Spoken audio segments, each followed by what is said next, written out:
ஈஸியாக பாகக்காய் சிப்ஸ் இன்றைக்கி எப்படி செய்யலாங்கிறத பார்க்கலாம். அதுக்கு பாகக்காயை இந்த அளவுக்கு தின்னாக கட் பண்ணி எடுத்துக்கோங்க.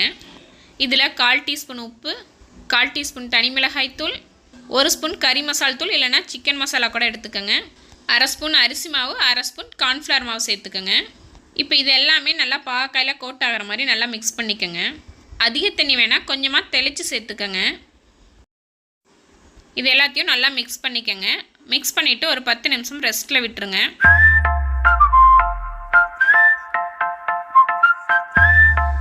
எண்ணெய் நல்லா காஞ்சதும் அதில் நம்ம ரெடி பண்ணி வச்சுருக்கிற பாகக்காயை வந்து இந்த மாதிரி ஒவ்வொரு ஸ்லைஸாக எடுத்து போட்டுக்கோங்க. அடுப்பை மீடியம் ஃப்ளேமில் வச்சுக்கோங்க. அப்பப்போ பாகக்காயை இந்த மாதிரி திருப்பி விட்டுட்டே இருங்க. இந்த ரெசிபியை நம்ம ஈஸியாக சீக்கிரம் செஞ்சிடலாம். பாகக்காய் பிடிக்காதவங்களுக்கு நீங்கள் இந்த ரெசிபி செஞ்சு கொடுக்கலாம். பாகக்காய் இந்த அளவுக்கு கலர் சேஞ்ச் ஆனோடனே நம்ம சிப்ஸ் எடுத்துடலாம். அவ்வளோதாங்க, பாகக்காய் சிப்ஸ் ரெடி. நீங்களும் உங்கள் வீட்டில் ட்ரை பண்ணி பார்த்துட்டு எனக்கு கமெண்ட் பண்ணுங்கள். தேங்க்யூ.